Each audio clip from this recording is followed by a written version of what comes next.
怎么了？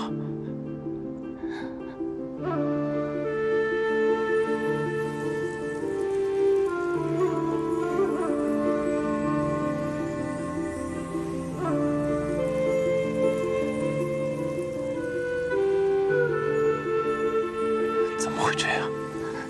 看来是真的。什么是真的？可能我来到这个世界的使命已经完成了。什么？现在到了要离开的时候了。不会，我们才刚刚开始，我不准你离开。但这一次，恐怕真的要说再见了。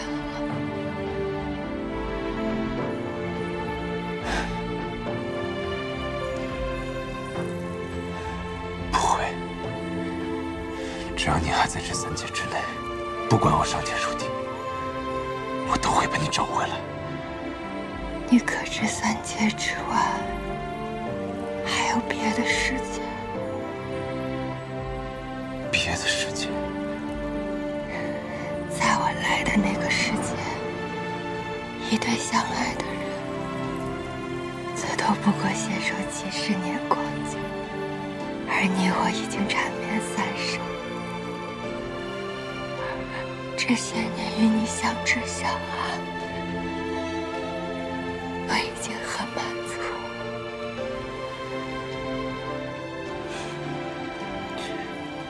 一定还有办法的。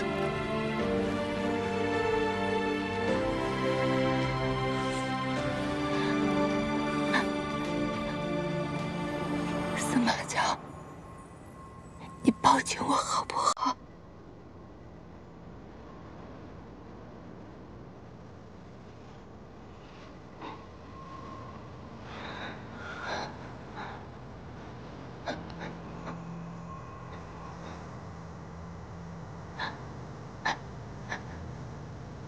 司马江，你记得，我真的很爱你。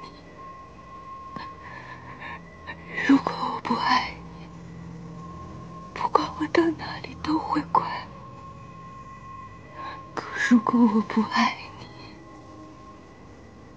到哪里我都不会这么快乐。以后若是看到一些好玩的，你替我去。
只是轻微脑震荡，可以留观一下。如果病人自主醒来，可以办理出院手续。记得提前联系家属来接，稳妥一些。好的。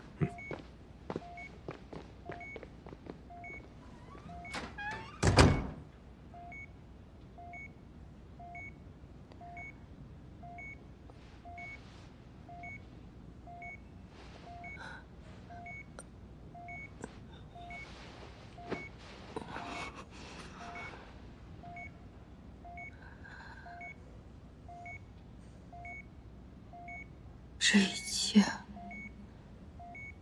就只是个梦吗？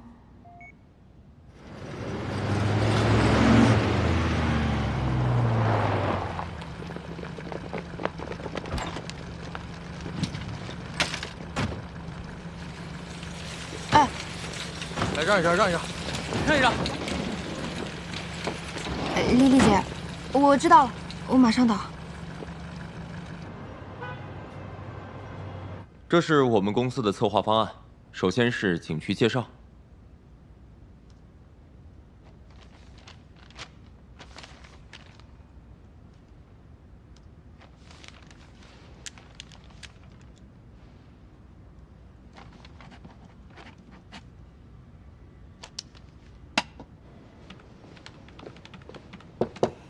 进来。丽丽姐，身体恢复怎么样？还好？挺好的。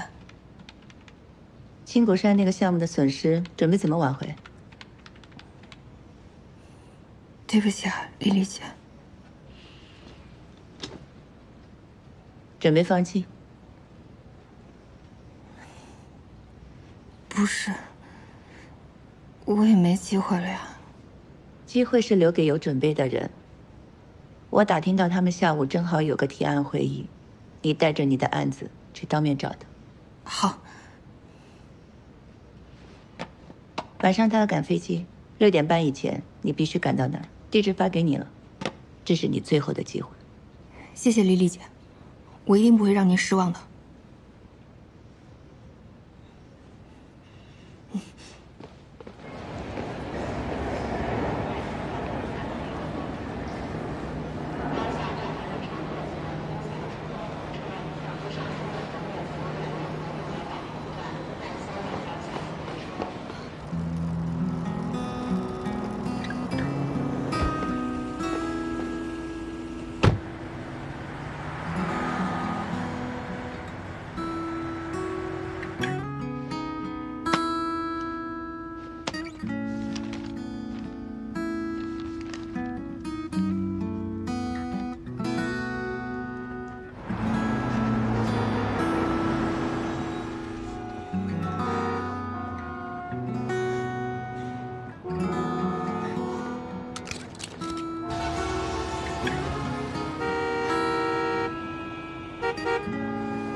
魏总，没有一个方案满意吗？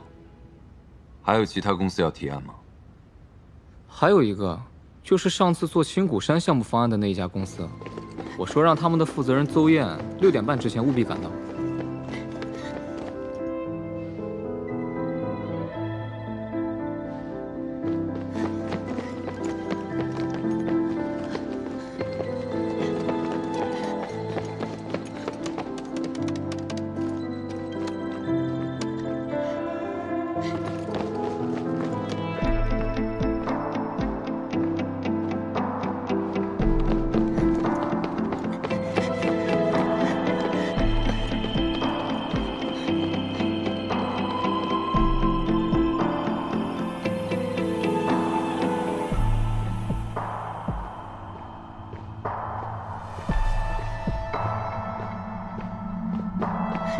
不好意思啊，魏总。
好想喝一杯青灵竹叶啊！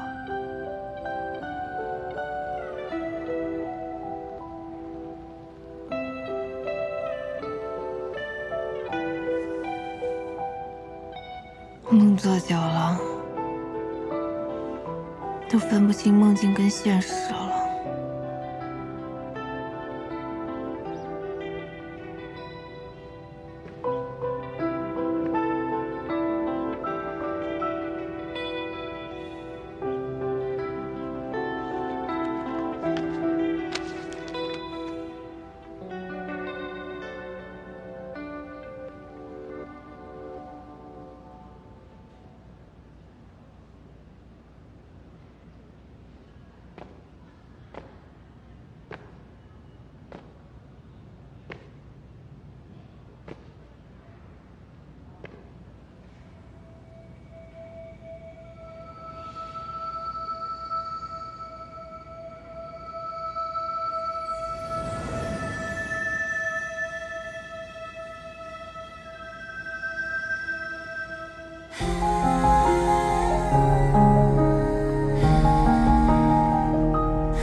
我还是找到你了。你认识我？我当然认识你了。我们见过。谁是初见？映山河浩荡碎裂眼前，几十流不朽来经手万千，顷刻间化成爱与之间。当阡陌一念山河明辨，多少灵魂遁入萤花烟，风一脉灵火相见。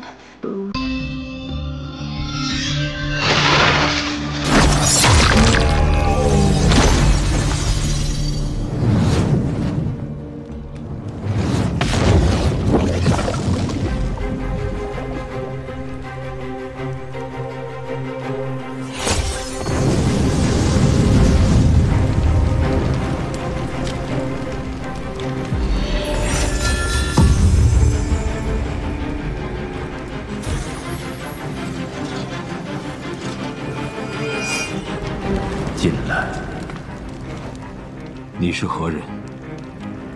娇儿，来，我会告诉你答案。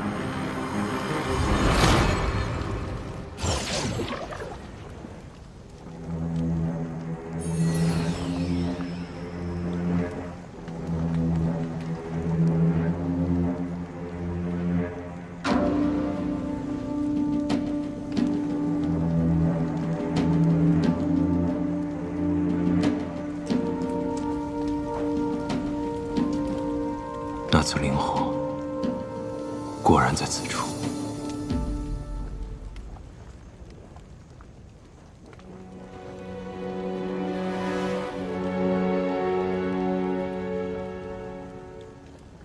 我的娇儿，你终于来了。你是司马氏，我一直在等你。原来你没有死在白鹿崖大火中。看来娥儿还是听了我的话，将灵火与你相融了。你能坚持下来，我很欣慰。我带你出去。不用白费力气了，我在这儿等你，也不是为了要出去。我这残破的身体，也不可能再出去了。我在这儿苟延残喘的等你，就是为了告诉你当年的真相。飞升诅咒，令司马氏人丁愈发凋零，流着珍贵血液的我们，从统领者日渐沦为八大宫的工具。到了我这一代，已全然失去了自由。八大宫为了诞下更为纯粹的凤山血脉供养灵火，逼迫我与你母亲结成夫妻。不久之后，娇儿你便带着最为纯粹的凤山返祖血脉降生于世。看到如此纯粹的血脉，八大公贪婪欲生，得寸进尺，想让我们诞下更多血脉，遂将我与你母亲封印在白鹿崖。司马一族应寸步不移守护灵火，还请师祖潜心安于白鹿崖中。这和将我们当作囚徒有何区别？你们眼里还有我们这些师祖吗？我本想和凤山灵火融合，以便获得那强大的力量，来终结八大宫的阴谋。然而灵火威力强大，我承受不了那么巨大的痛苦，有一段时间陷入了疯狂。最终，我只能放弃。如此痛苦，你却依旧选择让我来融合灵火，那真的是迫不得已呀！你有着罕见而纯粹的凤山返祖血脉，定能承受灵火，成为破解飞升诅咒的第一人。但融合的过程中，我们便发现，你血脉太过纯正，需以更强盛的灵火与你融合，否则，灵火会在融合过程中被你的至纯血脉吞噬干净。后来，我便和司马一族的族人共同做了个决定：若我们死得其所，能让娇儿成功将灵火融合，那八大宫便再不敢进犯我司马一族。没错，我们愿意为娇儿融合灵火。我也愿意，我也愿意。司马一族不愿再任人宰割，满足八大宫的贪欲，于是决定共同以血养火，养成那足够强大，能够被你融合之火。然而，血祭一旦开始，我们便发现，那灵火仿佛无底洞，100余位族人前赴后继，血祭身亡，却无一人放弃。最终，我们族人用尽了全部的血脉，终养成这世间最强盛的灵火。牺牲全族人的性命，让一个孩童背负如此沉重的命运，该说你们是可怜还是可恨？如若让我们重新选择一次，我们依然会走这条道路。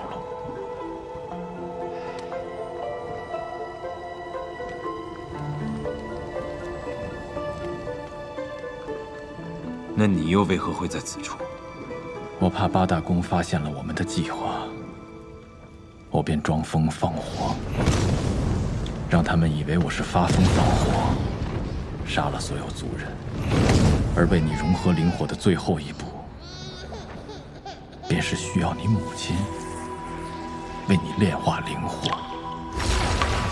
我本以为我们的计划便会在这一刻结束。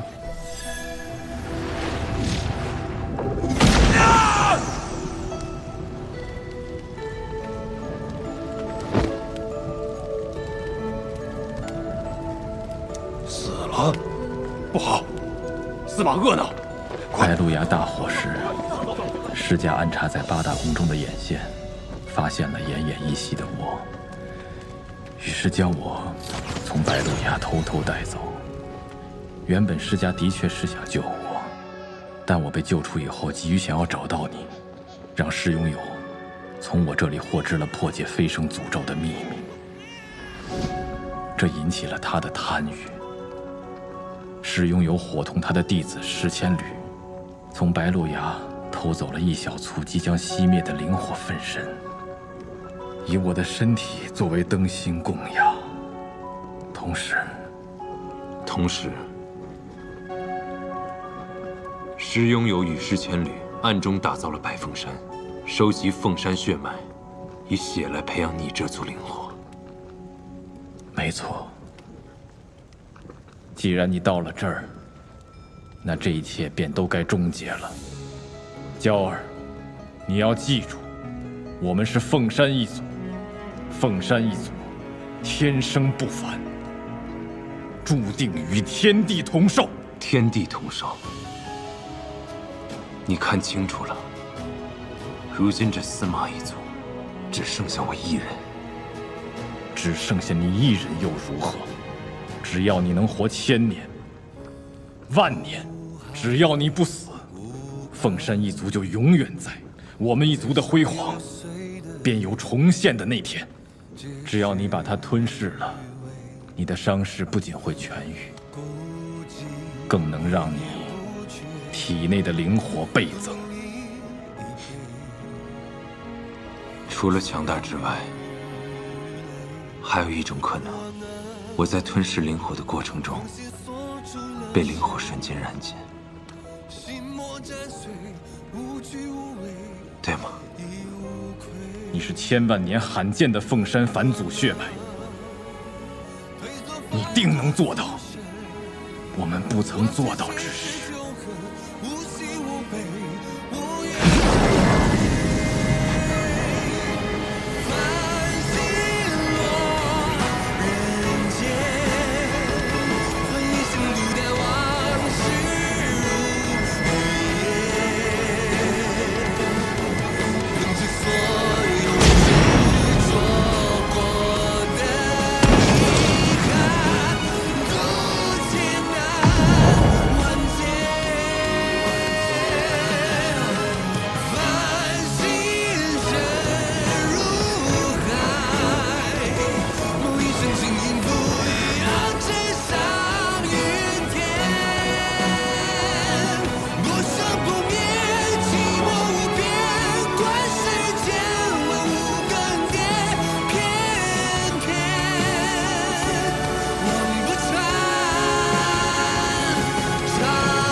你能如愿了。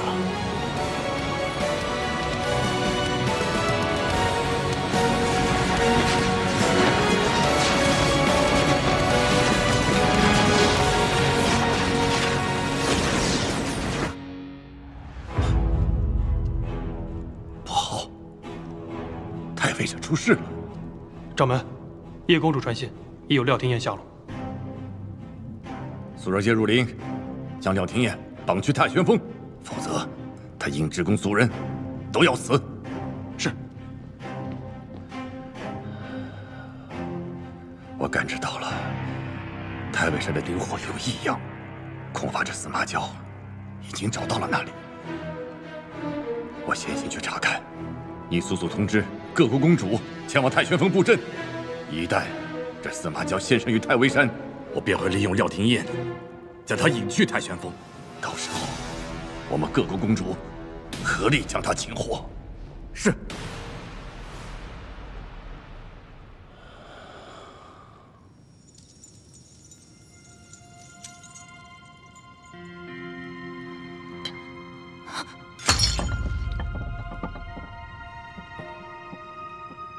莫非司马娇这一遭会发生什么意外？呸！哪有自己筑自己道侣的？他那么厉害，能杀他的人恐怕还没出生，哪怕受点小伤，也不会有大事的。要是刘光静还在就好了，也能让娇娇给我报个平安。朱琳，念九。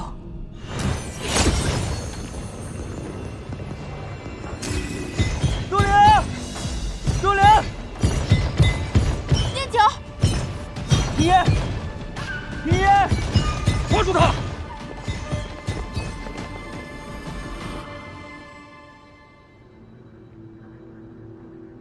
叶公主，没想到这么快我们又见面了。你究竟是怎么找到我的？这仙界，只有我认得你的极寒痕迹。近日你修为大涨，那痕迹也越来越清晰。那我还得谢谢你，现在才来抓我。掌门有令，若捉不到司马娇，务必要将这个廖廷燕带回去。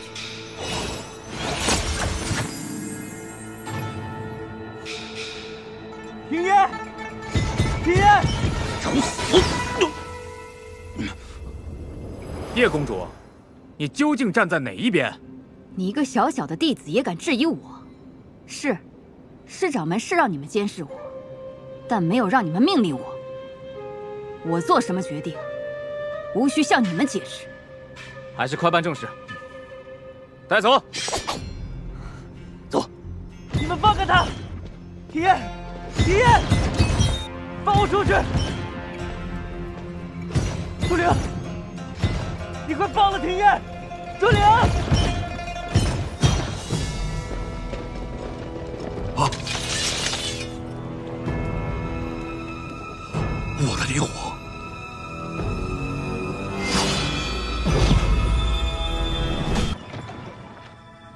爹，您说过很多遍了，司马娇是我施家不共戴天的仇人。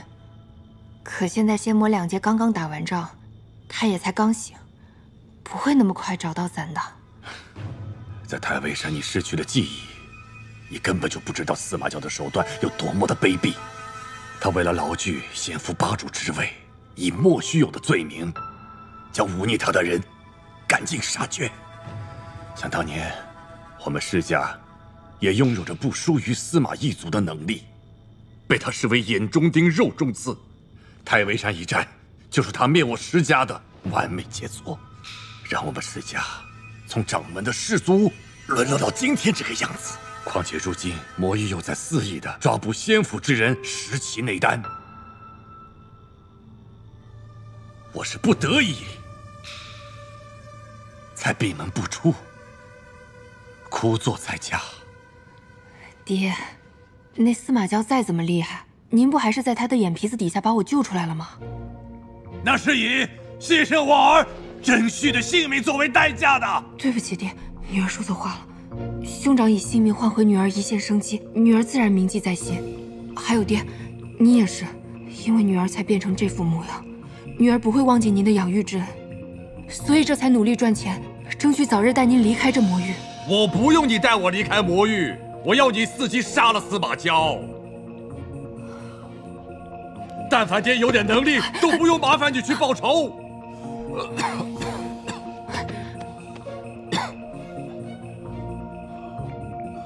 你懂了吗？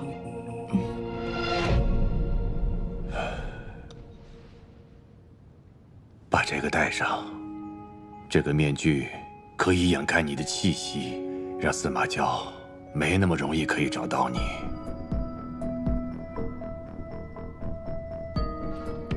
这都是为了你好，才替你着想啊！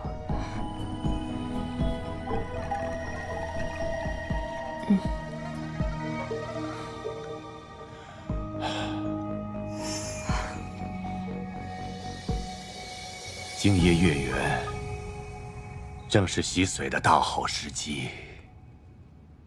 可不可以不洗髓？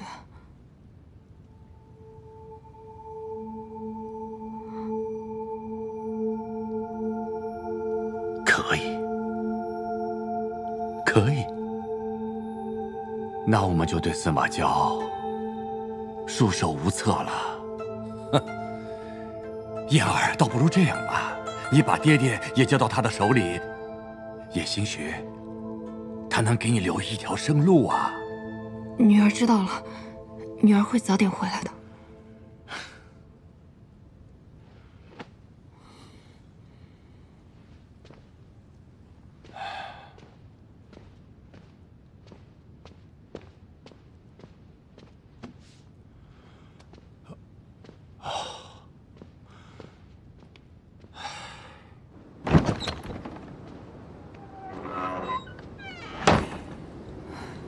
一天天饿得连走出这鹤仙城的力气都没有，还想着复仇。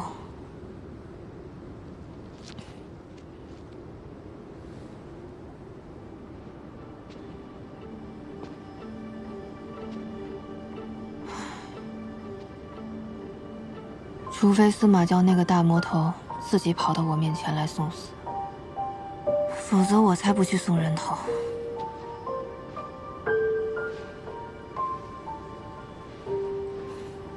然下场可能跟你一样吧。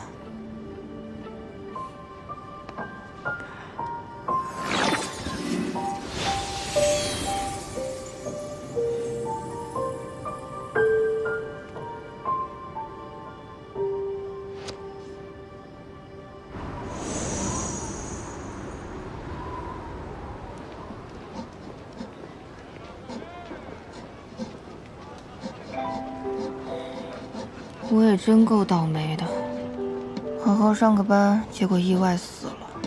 穿越来吧，还穿到了这样一个环境恶劣的魔域，活得一日不如一日。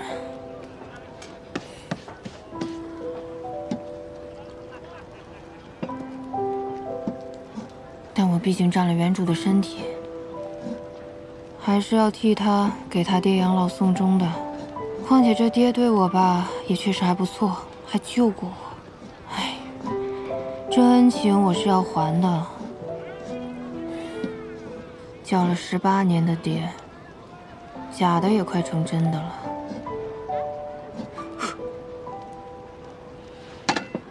不过我真的打不过司马娇那个大魔头啊！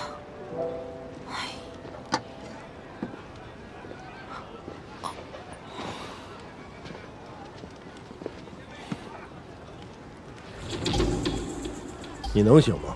我听说你收尸的本事不错，这才大老远喊你来东城的。修爷放心，包你满意。去吧，麻利点。哎。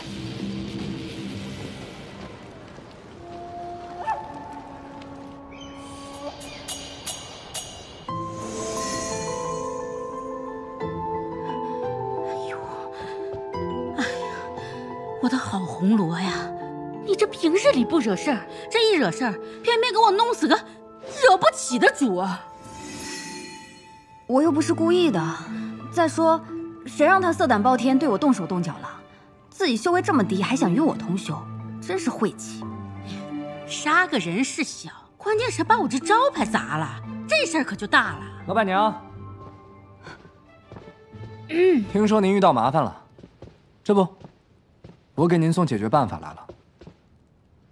就这身板，能摆平这事儿？就是啊，我看今日这道大菜，你这小胃口，怕是无福消受。欺人太甚！哎，我这同僚虽然长得瘦小了些，但这善后收尸的本事可是一流的。他可是我特地从东城叫回来的。是吗？要不你试试？这事儿不太好办呢。我就知道你办不了。不太好办，不是办不了，是要费些功夫，才能将红罗姑娘干干净净的摘出去。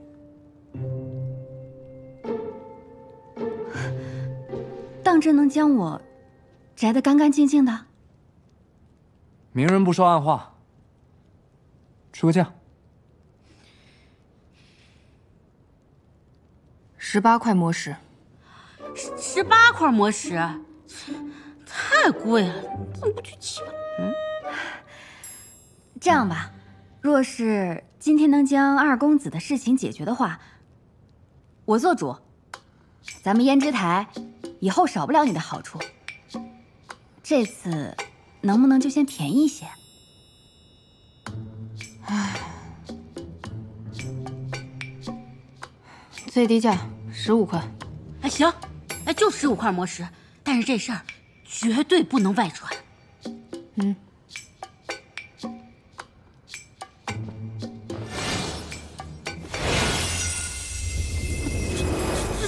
在下要布置现场了，做成这2人与二公子斗殴致死，与红罗姑娘无关。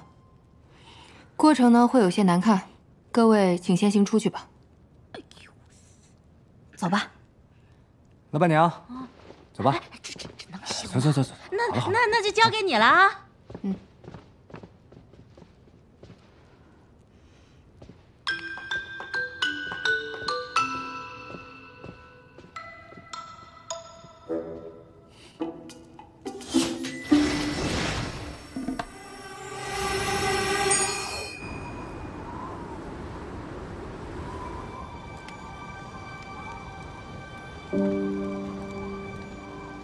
师祖，这魔域到处都是这样恶劣的环境，您先暂且忍耐一下，我们今日就在东城歇脚吧。成功了！这是我用师祖您帮我提升的修为变出来的，如何啊？我为你提升修为，你就拿来做这些，这能让你开心啊，不好吗？师祖，我想庭燕应该也不想看到您这样伤心难过的样子。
说好了啊，这顿得你请。自然自然，15块魔石呢，没有你的帮腔，我也挣不了那么多。是啊，要是我们那抠门的老板娘知道我们俩假装不认识，还联手抬价的话，那我估计她得气死。红罗，你往日从不杀人，今日那二公子怎么回事？他杀了我在胭脂台的姐妹，我本来就只是想多吸他一点阳气，让他难受一点就算了的，谁知道他竟还有力气对我动手，我一气之下就……这样已经算是便宜他了，你知道吗？别怕，都解决了。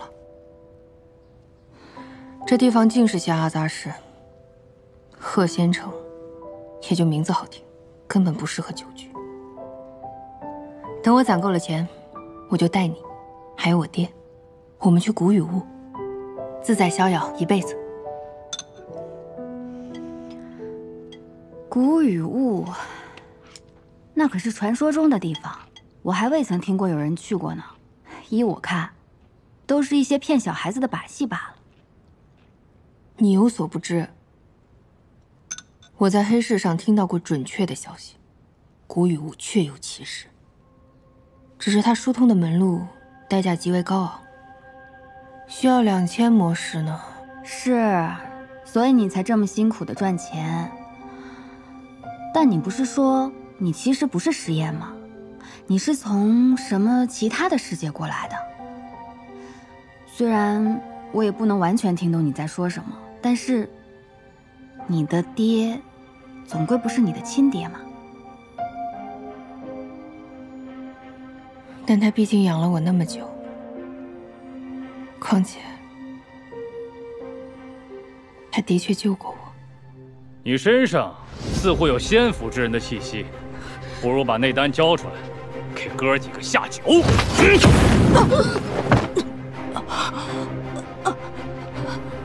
哼！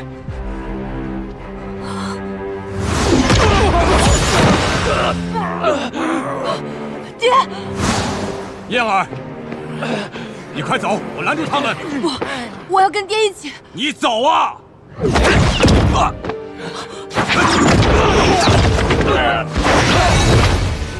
走！爹，你身体这么差，以后不要为我逞强了。我已经失去了真虚，我不能再失去你。自那之后，他那双腿就废了。我不能弃他于不顾。既然这样的话，不如趁这次事情办得漂亮，我引荐你来我们胭脂台做事，就如风起那般，做个护院呢，如何？月月都有魔石拿，这样不是离你的目标更进一步了吗？有你这朋友真好，咱俩谁跟谁啊？当年老板娘捡到我的时候，我神识受损，不知道自己来自哪里，父母是谁。不过有你这样一个知心朋友，我已经知足了。我不支持你，支持谁去啊？有你真好，念九，你跟了我多少年？啊？怎么算，也有400年了吧？那也是时候该自立门户了。择日不如撞日。这地方虽小，但可作为你的发迹之处。师祖，念九从来都没有动过那些心思。念九愿意永远陪着师祖。这由不得你。你去把这东城打下来，我要用我的方式告诉他，我来找他了。这样一来，便就是一举两得，既方便我们寻找庭燕，又可以为那些仙府的流民提供庇护之所。师祖，您真英明。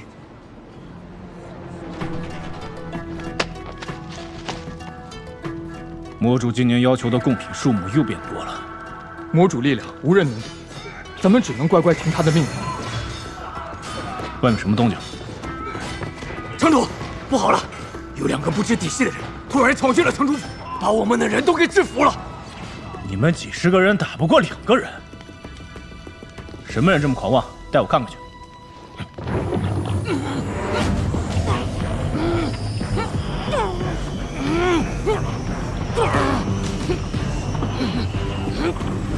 把这东城交出来，我们就替你们应付你们的魔主。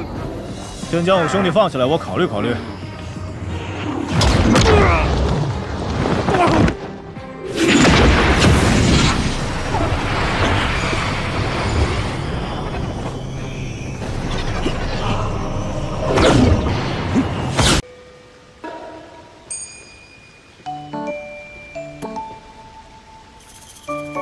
有人吗？嘿，这儿不错哎，地势不高，离中心塔不近，不会有同事来串门。在这儿铺一床厚被子，豪华大床房。哎呀，阳光也这么充足，比我之前租的房子不知道要好多少呢。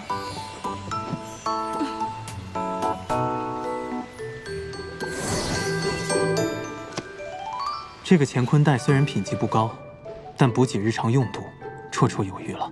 徒儿切记，进入三圣山，不可与人结怨，只管本本分分的做人，事事不强出头。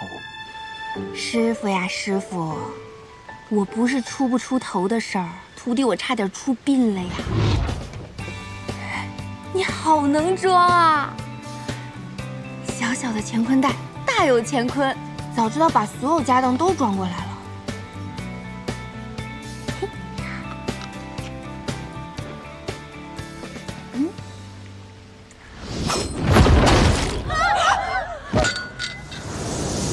这儿还有个胆子更大的。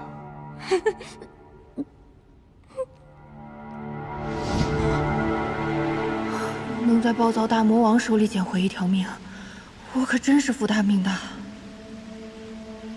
我说你们魔域费这么大劲送下来的人，除了比常人修为更差，也没看出有何特别之处。这么久了还没休息，你只需知道只有他能杀了司马娇。少公主有空在此处试探我，还不如想想如何利用她体内的蚀骨之毒，早日完成你我之间的约定。没想到我心心念念的度假在这儿补上了。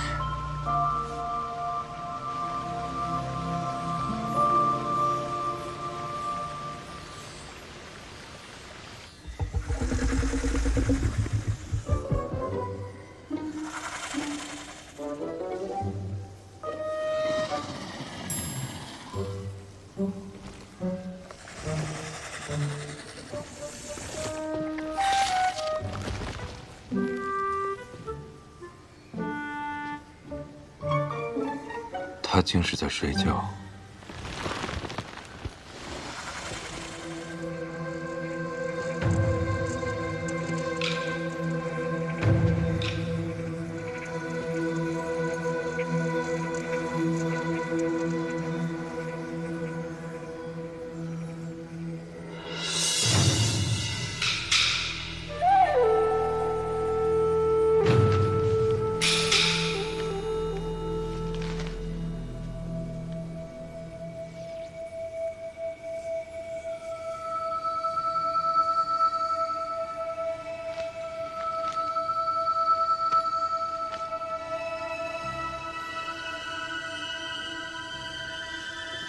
庚辰仙府如今这些没用的东西，是故意派他来激怒我，还是真的没用到这种地步？完全没发现他是个魔域的奸细。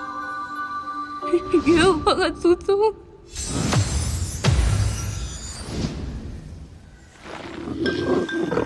蠢蛇，我怎会因一个区区魔域之人而头疼？分明是我身体里的灵火在作乱。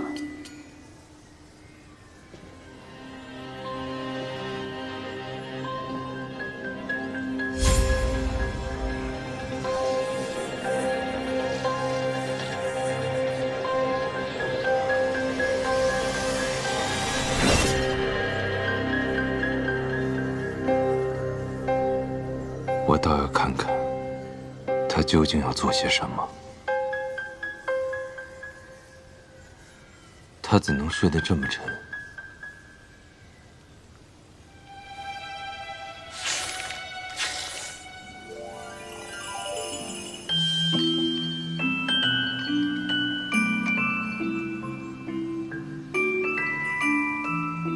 难问。走了。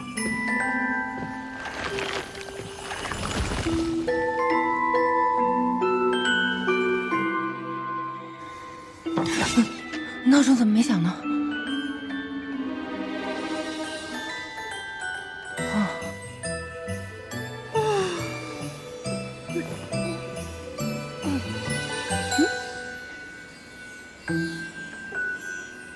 这花还怪奇怪的，晚上还会发光呢。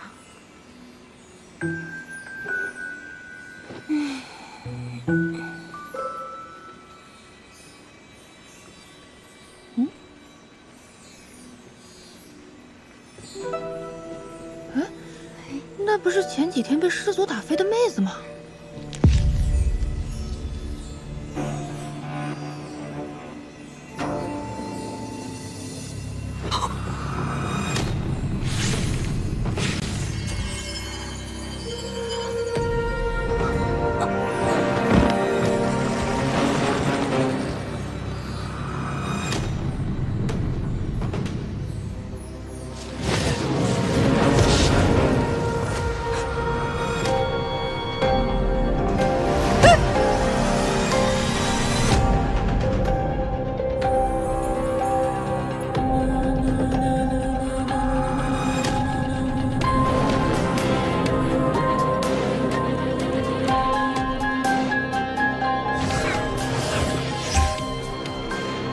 不好，玉蓉蓉的本命之火熄灭了。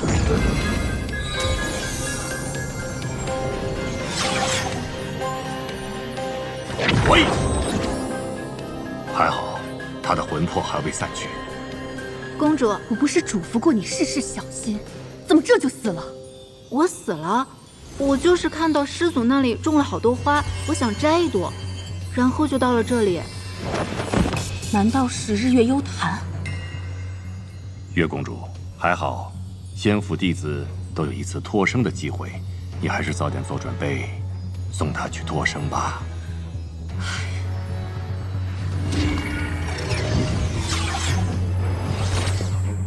1天之内，命灯灭了2盏，师祖下手依旧如此狠绝。师祖怕是还记着昔日的恩怨，会将仇恨转嫁到弟子身上。哼哼，你以为他会在乎这些弟子吗？他心里还记着与八大宫的旧账呢。当初我们的父辈……好难受呀，我好难受。师祖，我好难受呀。师祖，师祖，把我身体里的这团火拿出来。师祖，忍一忍，把血放出来就好多了。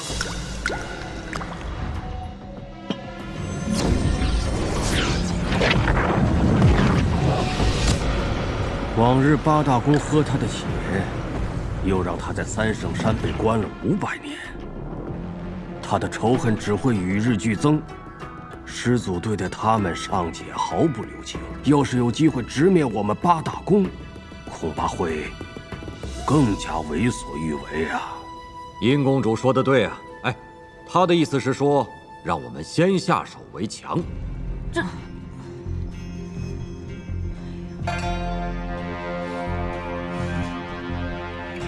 师祖有灵火在身，其实力远超各位。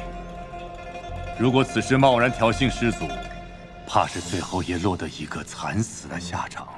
如今师祖虽已练出灵火分身，但三圣山封印尚且稳固，师某还恳请各位切勿轻举妄动。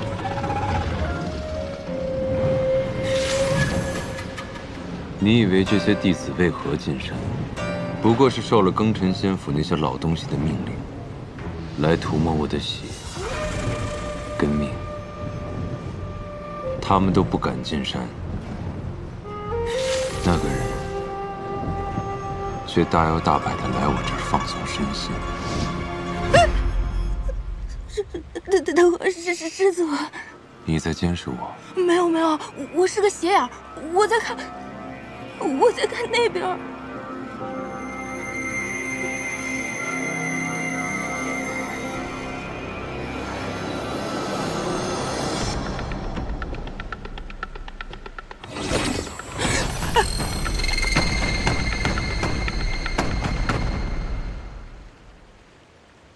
告诉我，你到底是来做什么的？来调整作息，放松身心，简言之，度假。啊？怎么回事？怎么话到嘴边就变了？肯定是这孙子搞的鬼！全幻世界害我，这里竟然还有真化 buff 这种东西。你不想杀我？不想。你为什么不想杀我？我不过是一条无辜的咸鱼罢了，修为低成这样子，多想不开呀，要杀你！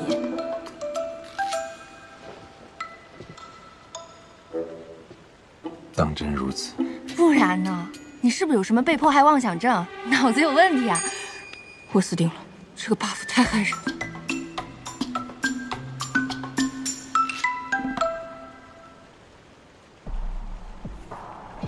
救命啊！到底杀我还是不杀我？给个痛快吧！弟子不敢。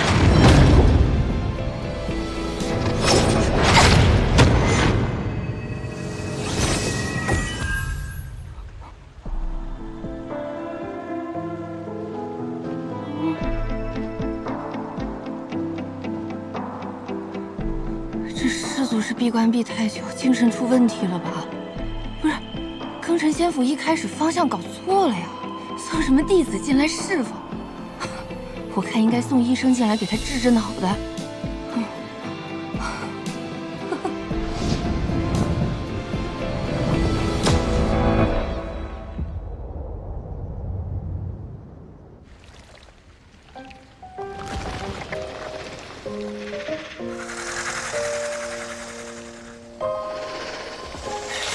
走开，臭狗子，别舔我！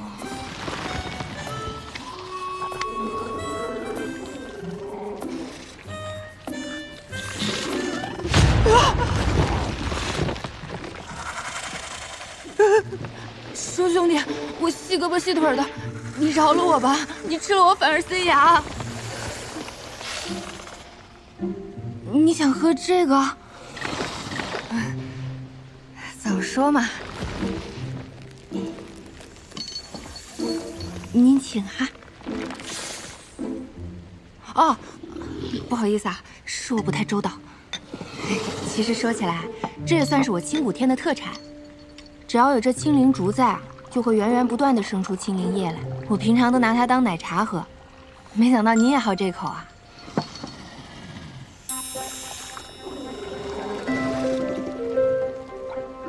这蛇怎么狗里狗气的，能把一条巨蛇养成忠犬？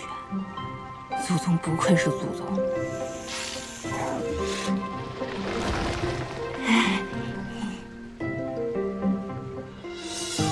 我这算是又狗了一天。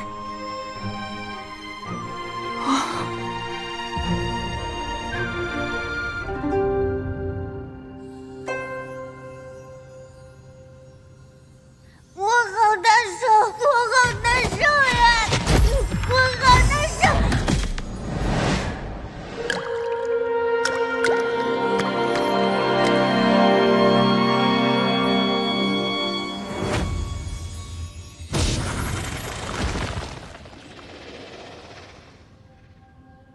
魔异的东西你也敢喝？是嫌活得太久了吗？你只不过是过去吃喝了2回，现在便替他说话了。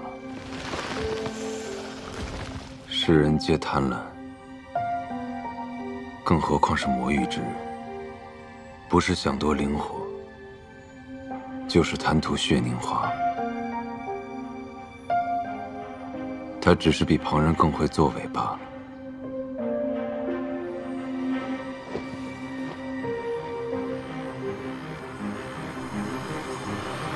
逆生石谷，紫 A 月之宫的玉蓉蓉消失无踪，连尸体都没找到。这山里又只能进不能出，想回宫都不成了。师祖的脾性谁也琢磨不透，先别乱。无论如何，我们活下去才是关键。如果我们当中有一人能够得到师祖的垂青，成为师祖娘娘，那我们天之宫便能一举成为8宫之首。司马娇果然如公主所言那般残忍无道，我们必须找出她的弱点，早日杀了她才是。凤山灵火已与司马娇融为一体，如果司马娇死了，灵火也会熄灭。这样一来，整个庚辰仙府就无法生发灵气了。我们如何修道？那血凝花是由灵火吸取司马娇的血长出来的，吃了血凝花和司马娇的血，我们照样能提升修为。你忘了公主说的话了？当年她得罪了司马娇，如若有一天她一个不高兴想要翻旧账，我们都死无葬身之地，还何谈修道？你们叫我来，就是为了商量这件不可能的事情。叶若灵，你别一副事不关己的样子，别忘了，你的族人还在公主手里。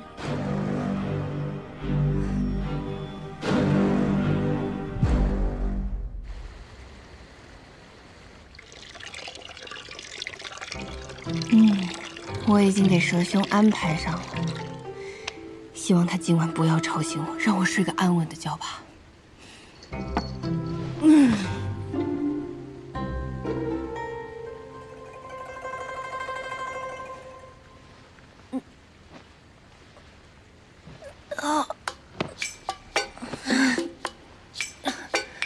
这熟悉的感觉怎么回事儿？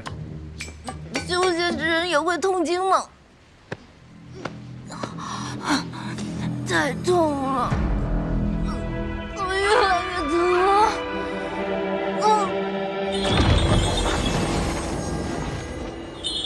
明离不是说，这半生灵能牵引廖廷烟的蚀骨之毒吗？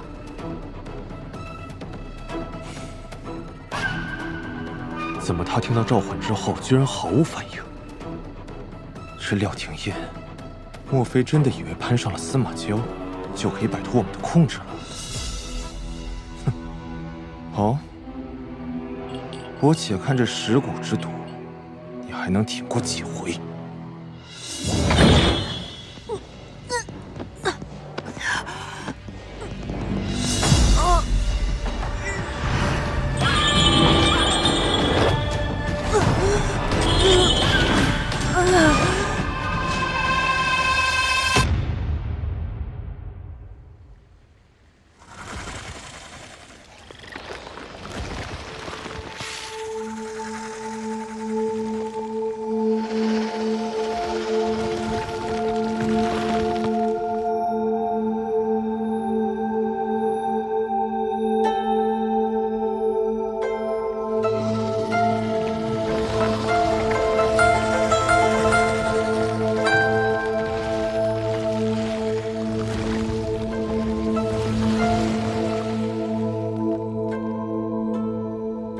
蠢蛇，你带了个什么回来？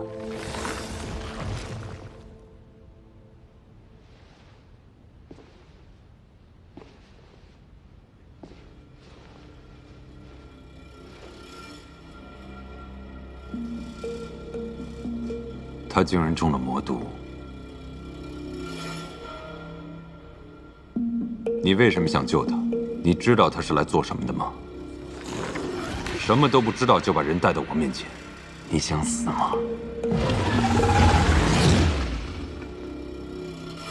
这毒不过是魔域用来操控傀儡的小伎俩罢了。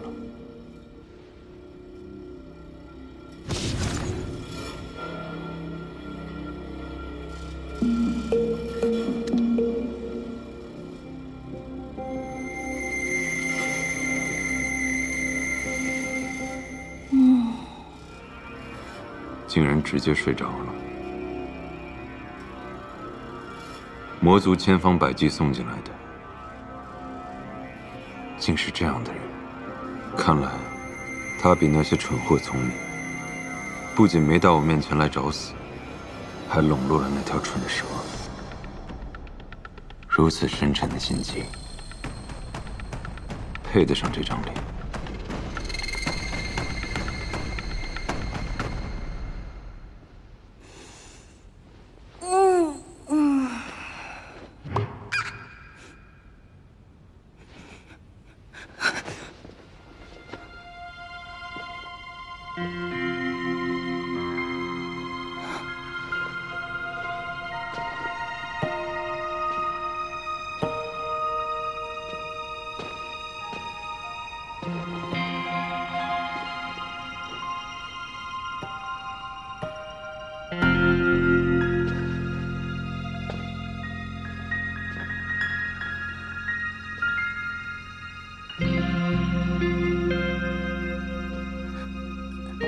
师祖，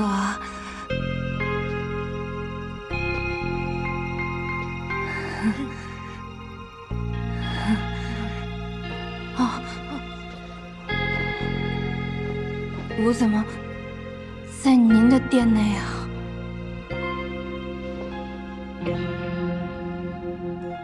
演得不错，你竟敢利用那条蠢蛇，把你带到我的中心塔上。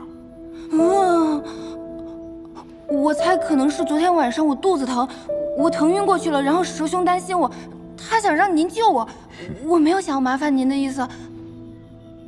哎，我肚子不疼了。喝了我的血，自然不会疼。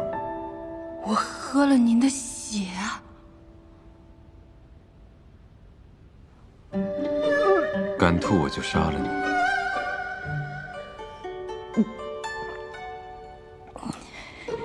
您的血还有止痛功能啊！不仅能止痛，还能增进修为，这世间无人不想要。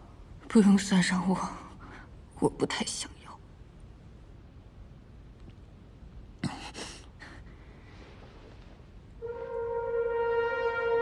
你现在的样子，让我很想立马了结了你。别！我怕脏了您的手，我。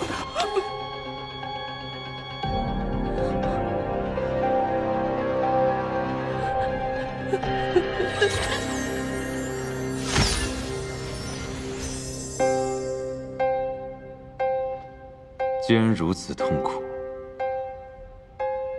为什么不动手杀了我？因为无缘无故、无冤无仇。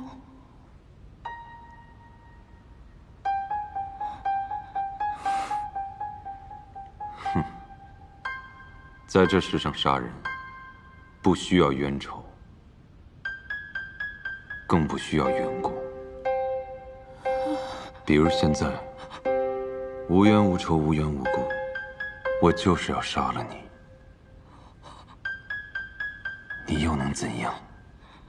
我不能怎么样，我也打不过你。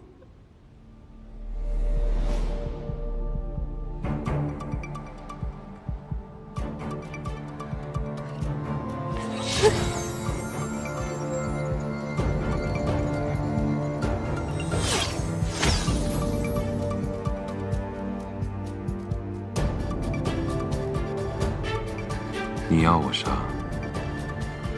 可我偏不杀。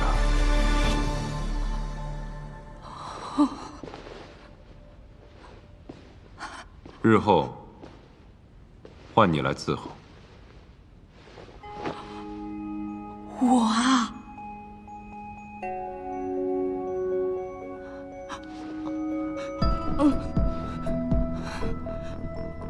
我先走了。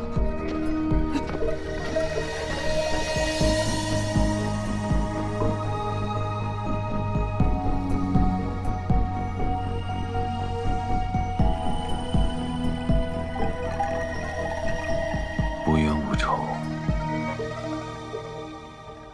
无缘无故，就不想杀我。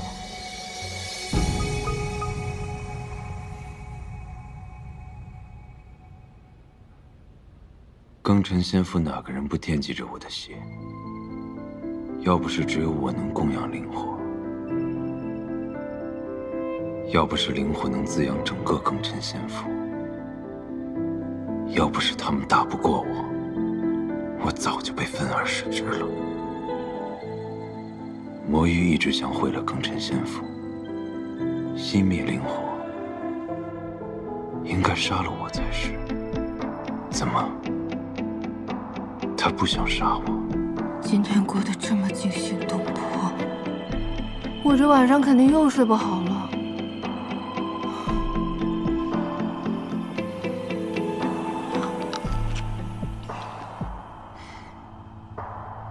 真是可笑，真恩之士问出来的答案不会有假。若他真无杀心，或许可以利用他一番。500年，新月夜。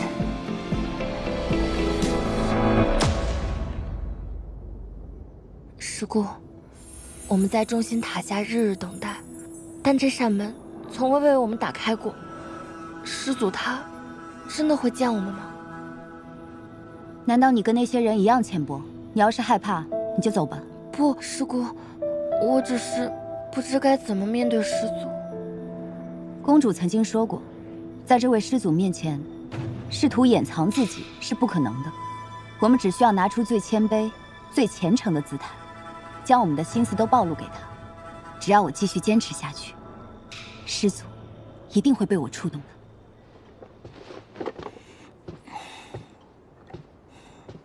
蛇兄真是好心办坏事，我还没好好休息几天呢，又要上班了。弟子前来拜见师祖，还请师祖收下弟子。真是个勇士，竟然主动要求去面对那喜怒无常的祖宗，怪不得人家能当领头大佬。这个思想觉悟真不是盖的，我要是能跟他换换就好了。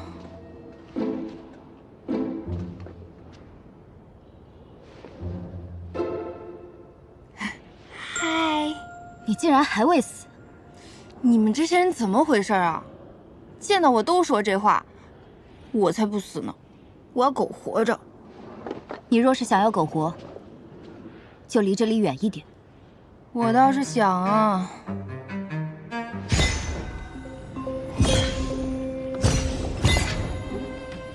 这师祖怎么回事啊？让我来上班也不给我个门禁卡，怎么进去啊？师姑，这小弟子恐怕不了解师祖的脾性，要不要提醒他？何必多管闲事？能在这么近的地方安全待着的，唯有你我二人。此人今日，怕是要死在这塔下。师祖，我来上班啦！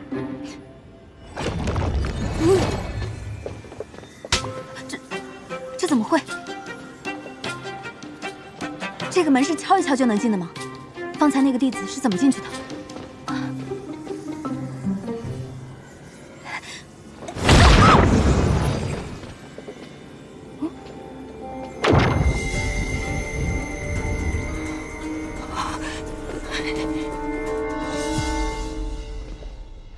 不知道师祖会让我做什么？什么东西？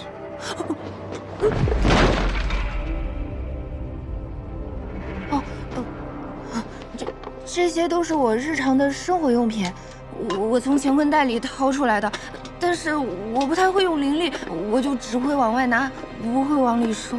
放下你那些破烂，跟我来。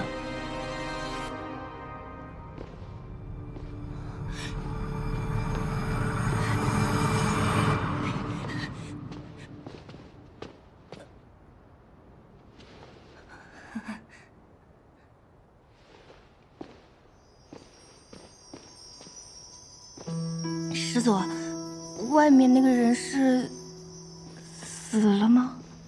你觉得呢？为什么要杀他呀？比起那些能一眼看透的贪婪，我更讨厌那些已经失去脑子和灵魂的傀儡，连杀他的兴趣都提不起来。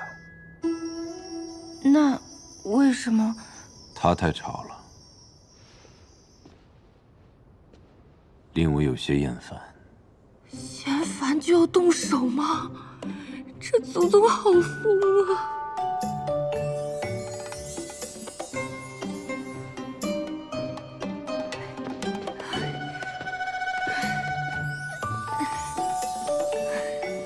好累啊，这比挤地铁还累。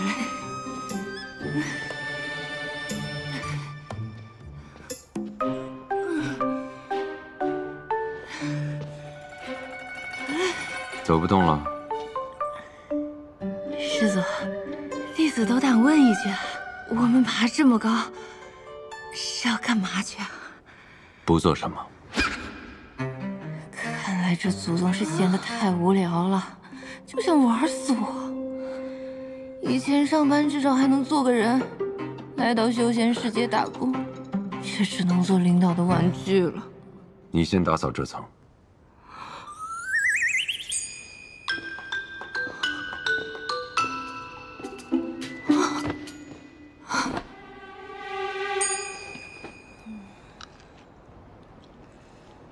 别说，这视野倒真挺不错的，就是师祖喜怒无常的，有点破坏上班体验。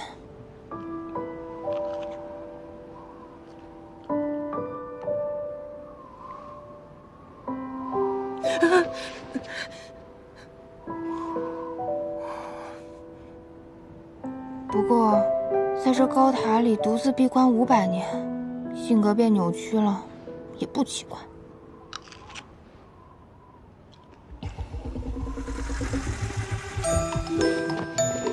师祖，你看我多努力啊，干活呢。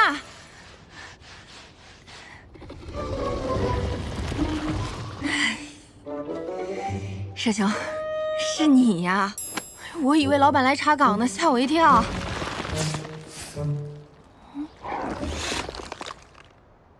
什么意思啊？你要带我去哪儿吗？还是师祖他又怎么了？刚刚就是他把我丢在这儿，也没跟我说个上下班时间啥的。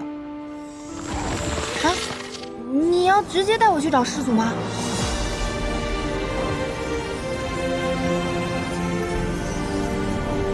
若不把他封印，定会屠灭整个仙府。灵火已与他融为一体，只要留他一命，给我们提供灵气即可。不如在此封印之上再加一道禁制，此禁制连着他全身经脉，可压制住他，令他无法自戕。即使他再痛苦，也不能求死。